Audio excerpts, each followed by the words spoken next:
Megalodon, the most massive shark ever to prowd the oceans, may have gotten so big that it was prone to extinction. For some mysterious reason, though the biggest and smallest members of the species were the same length, many of the giant sea monsters got longer over a 14 million year period, and then they all went extinct, new research suggests. Although it's not clear why the behemoths were getting bigger over evolutionary time, their big size may have made them more vulnerable to extinction, said study co-author Catalina Pimiento, a biology doctoral candidate at the University of Florida and the Smithsonian Tropical Research Institute in Panama. She presented her findings here at 73rd Annual Society of Vertebrate Paleontology meeting. Megalodon could grow up to 60 feet or 18 meters long and had a bite more powerful than that of a Tyrannosaurus rex. The sea monsters terrorized the oceans from about 16 million to 2 million years ago. Though that may seem like a long reign, other shark species have survived for 50 million years or more without significant change in body plan, Pimiento said. This species is not as successful as we think. A lot of sharks that were alive during the time of Megalodon are still around today. A great white shark compared with much larger Megalodon, and a helpless, hypothetical human. Body size affects nearly every aspect of an organism's biology and ecology. Pimiento told Live Science, when you have a very large organism like Megalodon, that can be very good or very bad.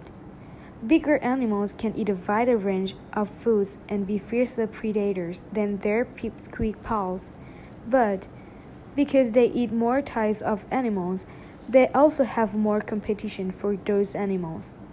And the ecosystem can support a lower population density of them, since they need more resources, including space, to survive.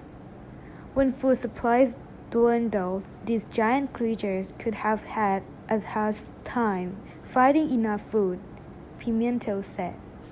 Pimiento went to several museums around the world and measured the tooth size of about 400 specimens of Megalodon. Based on those measurements, she estimated their final body size before extinction. She concluded that while the size of the biggest and smallest of the animals didn't change over time, there were more of the biggest beasts during later periods of its evolution. It's still not clear exactly why the behemoths got bigger, but Pimiento plans to look at climate data and information on other species to tease it out. Perhaps something was going on with the productivity and climate that produced the pattern, or with the prey and their competitors that made the species become large, Pimiento said. Either way, being so huge may have made them more vulnerable to extinction.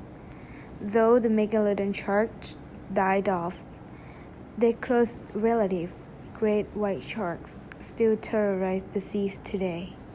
The possible body size increase in the Megalodon lineage over geologic time will need to be tested further by examining Megalodon collections throughout the world. But the idea is important to understand the rise and extinction of the top predator lineage that must have had a significant impact to the ocean ecology, said Kenshu Shimada, a paleobiologist at DePaul University in Chicago, who was not involved in this study.